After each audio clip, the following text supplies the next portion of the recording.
A growing body of research suggests popular weight loss drugs like Ozempic and Wegovy may also help treat or prevent certain cancers. It's the latest unexpected benefit to be associated with GLP-1s, which are now taken by 1 in 8 American adults. William Brangham has more. The results in these cases come from what are known as observational studies, not more rigorous clinical trials. And researchers say there are still many open questions. That said, this was the hot topic at a recent conference of America's top cancer doctors, where a number of observations all pointed in the same direction, that GLP-1s appeared to help fight cancer above and beyond the benefits that you'd expect from weight loss alone.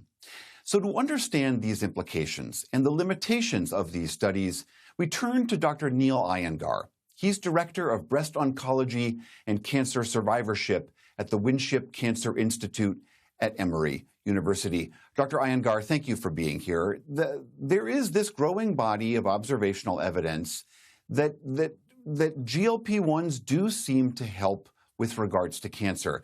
Big picture, what have those studies found? Well, thanks for having me. I think this is really exciting and important data. We've known for a very long time that obesity is associated with an increased risk of at least 13 different cancers, possibly 20 different cancers. And so reversing obesity has been a key area of research. Up until now, we haven't had powerful methods for weight loss as we do with the GLP-1 receptor agonists. These studies that you've pointed out really identify an exciting hypothesis or theory. And I say that because, as you mentioned, these are observational studies, but the data really support the idea that weight loss through a GLP-1 receptor agonist can not only help to prevent many of the obesity-related cancers, but may actually help to prevent a recurrence of some of these cancers even after a cancer diagnosis. I mean, it's quite striking. I just want to read some of the details from some of these studies.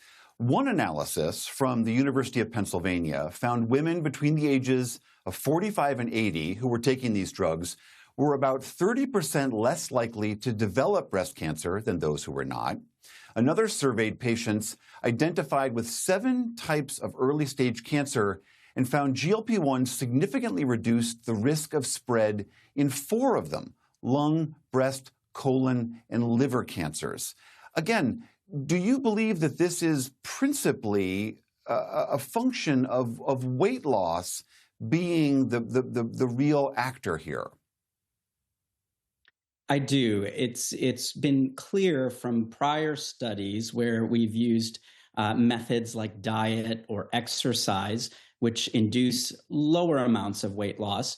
But even at those lower levels of weight loss, we see some reduction, not as profound as what you've just read, but we see some reduction in the risk of obesity-related cancers.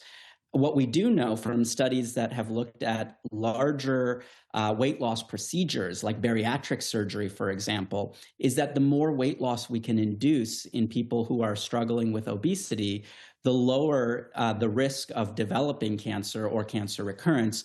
So it's not surprising that when we look at these large observational data sets, a GLP-1 receptor agonist, which can typically induce 15 to 20% or even greater weight loss, similar to what bariatric surgeries do, that these drugs can also reduce the risk of cancer.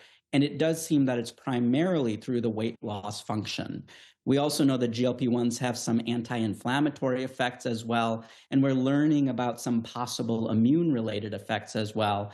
But I think it's really driven through the large amounts of weight loss that these drugs can induce as opposed to prior or other diabetes drugs, and that's where we're probably likely to see success with the GLP-1s and cancer risk reduction. So let's say those studies go forward and they do show this real effect. How much of a shift would this be in your field of cancer in oncology?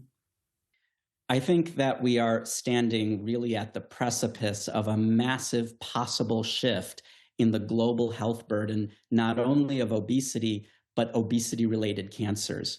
We know that 1 in 7 male cancer-related deaths and 1 in 6 female cancer-related deaths are related to obesity.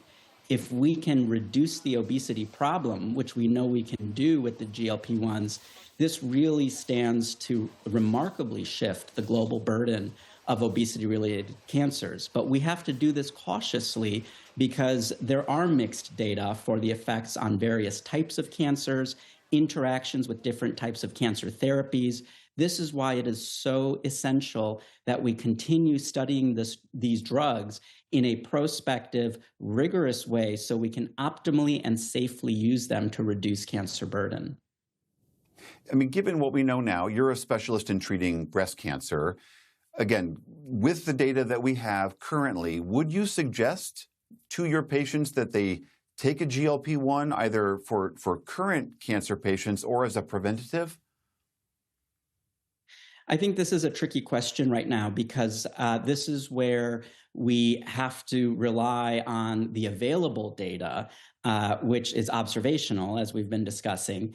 And so where I worry is we don't have data on how the GLP-1s may or may not interact with cancer therapies.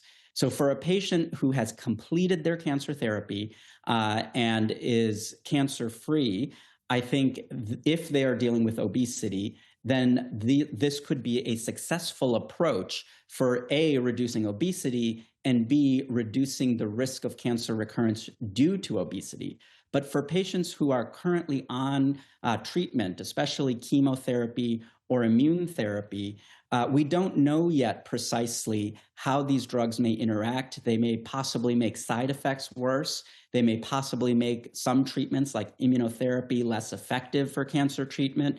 That's really where we don't know enough to recommend the use of a GLP-1 in that setting. So ultimately, I would say for a cancer survivor who has completed their therapy and is struggling with obesity, it is worth having that discussion with your oncologist and with your doctors about whether it is safe to use a GLP. But if you're on active therapy, certainly have that conversation with your oncologist. I would caution against it until we generate more data.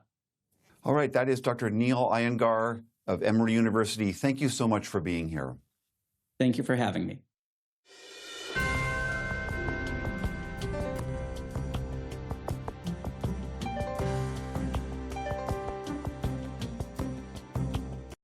Support journalism you trust. Support PBS News. Donate now, or even better, start a monthly contribution today.